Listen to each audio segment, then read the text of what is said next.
like to start by obviously paying my respects to the Gadigal people of the Eora Nation. This is, always was and always will be Aboriginal land. It was stolen, sovereignty was never ceded. And one of the things I'll be talking about tonight is treaties. Yes. I'm also the Greens candidate for Heffron, so I think I'm also hearing that hat. And every event we've been doing, we've been making a particular focus of talking about how what we're doing is important to First Nations people, how we're working with First Nations people. So last night we were talking about housing and things. So, but today we're talking about police and Aboriginal victims of crime. And I think we have to acknowledge that Aboriginal and First Nations people generally are more likely to be victimised by crime. They are more likely to be victimised by the state. And as a result, there is a very high level, a justified high level of mistrust in police. So if you are a First Nations person who has been victimised by crime, it is hard to turn to the police. You will call the ambulance first. You will call a friend first, because you know the police are going to finger you for whatever's happened to you. And Aboriginal people are treated differently by police. So at Parliament, we have a lot of protests out the front, and it's very easy to get a snapshot of what policing of a normal protest looks like. And if there are First Nations people leading a protest, there are double the amount of police, at least. After protests by First Nations people outside Parliament, we will often have a delegation of people coming in to have a meeting with David. They very frequently get stopped by security and told that they can't come into the Parliament. It's a small thing, but it's very symbolic, and it's something we've been... Often the argument is that wearing an Aboriginal flag on a t-shirt is a political sign, and political signs are banned in Parliament. Oh my God. No, exactly. It's not about politics. Yeah, and given Parliament is the place of the people, or it is supposed to be, I think it's a very symbolic moment to show how disconnected it is from First Nations people. We do start the day every day with an acknowledgement of country and the Lord's Prayer, but it doesn't actually carry through into what happens in that place. Heard a little bit about the STMP program, the Suspect Target Management Program, which is a policing program. In New South Wales, there's about 400 children on that list, and what that list means is if the police come into contact with you, they're going to check you out. It's a basically this is who to harass list. 51.5% of the kids on the STMP are Aboriginal kids, compared to 5.6% of the population. So it is clearly a targeting program. And what that does is those kids get repeatedly victimised by police, right? They have more encounters with the police, but that doesn't just affect them. It affects their entire community. You know, if I get searched by a police officer at a train station, I'm sure as hell going to tell my friends. My family's going to know about it. They're going to tell people about it. And if you have even just, 50% of these 400 kids, being 200 Aboriginal kids, getting harassed basically every day, you then have a sense through the whole community, a justified sense that police are targeting you. Offences that we still have on our statute books or that we reintroduced recently, like drunk and disorderly, are also used disproportionately to target Aboriginal communities. So we know that in areas where there are high Aboriginal populations, there's 40 times more arrests for things like drunk and disorderly.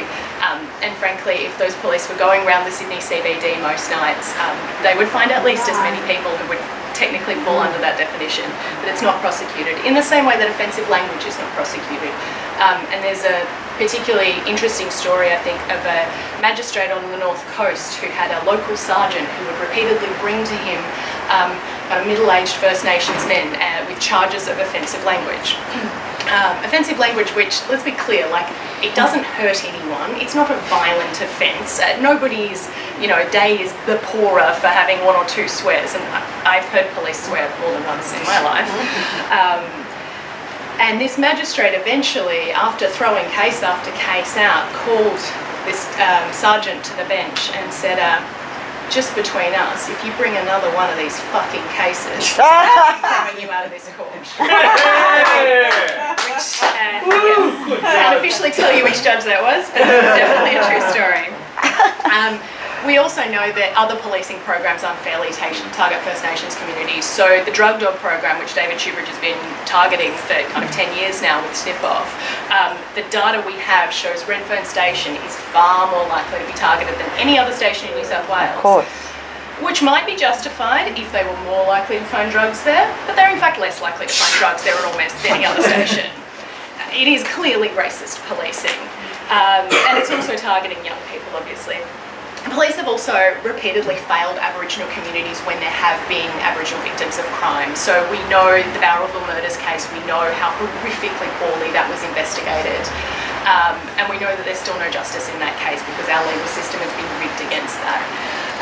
We know that in the murders of Mark Haynes, Stephen Smith, Philip Ernest Oates and a few others, all young Aboriginal men who died and were found on railway tracks or in shunting yards all around the same period of time, all in around Tamworth and other areas up there. None of those murders was properly investigated. They had these bizarre explanations that they were suicides, that somebody had gone and popped a pillow down on the train tracks to... unbelievable, you know, the kind of systemic stuff that we know that if a First Nations person is a victim of a crime, they're still not really going to pull their A game to investigate that crime. And then we also still have current people in charge of police, so Sergeant Jeff Budd in Tamworth, who pretty much every First Nations person on Facebook has already been sent the posts that he has done, which are basically just horrifically racist posts against young Aboriginal people. What's his last name? Jeff Budd. B-double-D, yeah. So you know, his police station is in an area where there is a huge population of Aboriginal people, and he is publicly a racist against First Nations people. Definitely. I mean, it's yeah. And then the other time that a lot of First Nations people come into contact with the police is in the context of forced removals, where we have an ongoing stolen generation. We are removing children under the guise of child protection at a rate like faster than what we did when the Bringing Them Home report was delivered. It's getting worse. Last year there were laws moved through the New South Wales Parliament that we were unable to block that will actually make it easier to do the forced removal of children and it will primarily affect Aboriginal people.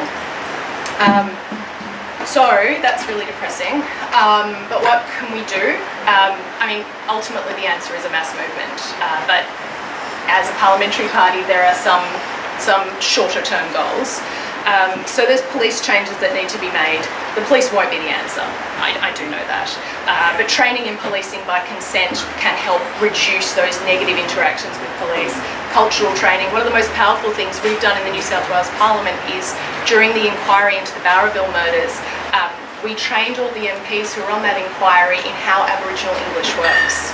And it actually changed their perspectives on basically everything. It's actually one of the biggest cultural shifts we've seen, and those people took that back to their parties, and it's been significant in how these things are approached. So we've got a number of campaign platforms that we're putting forward in the state election that are things that we think would help with this.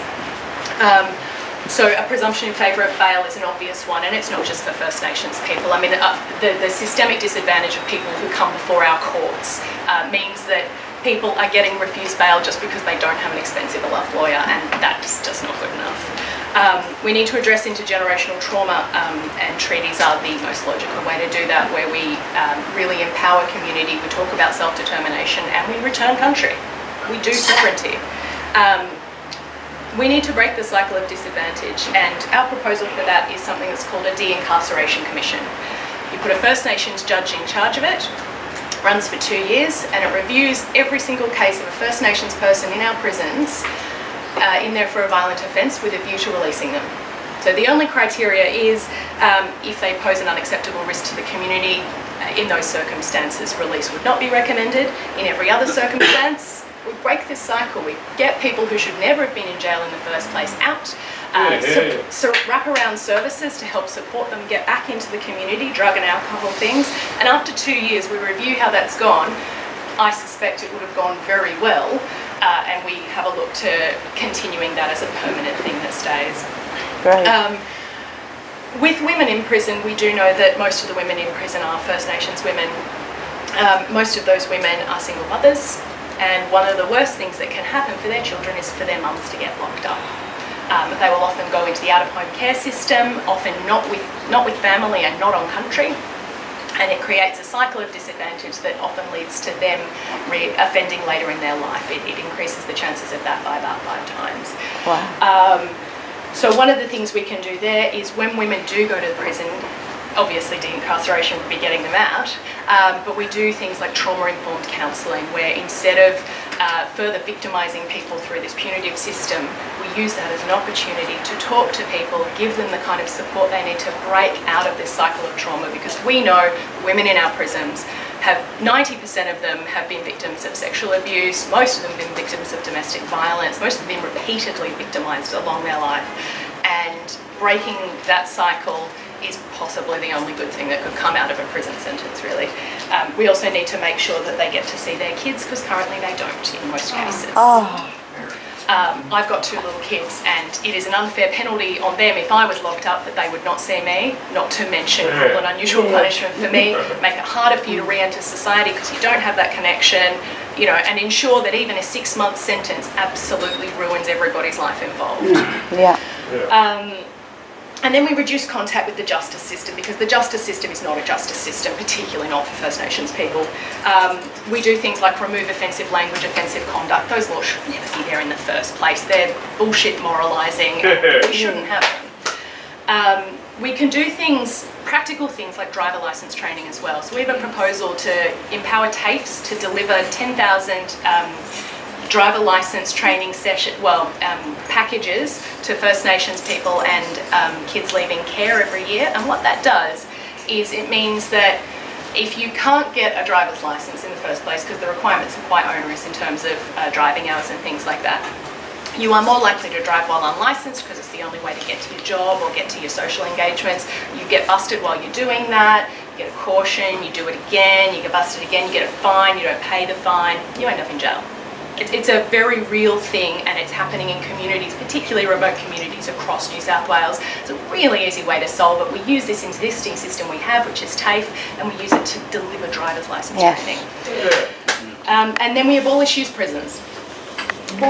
Abolish youth prisons. Kids don't belong in prisons.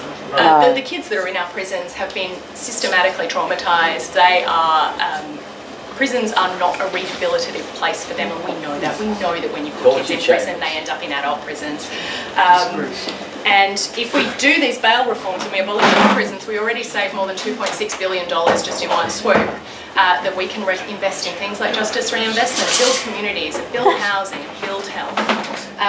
And then ultimately, it is about mass movements. So we're proposing a bunch of parliamentary changes, which I think would have significant impact. But we need to be on the streets, and we need to be following Aboriginal people, because they will be the people leading those movements. So when there is a protest against forced removals, we all need to turn up. You know, those protests are incredibly important, and they have been some of the smallest I've seen recently. And it's not for lack of organisation. I think there is a real need within the progressive movement to get around First Nations people, let them lead the way, because they've got much better answers than we do. Yeah. Thank you. Thank you. Excellent.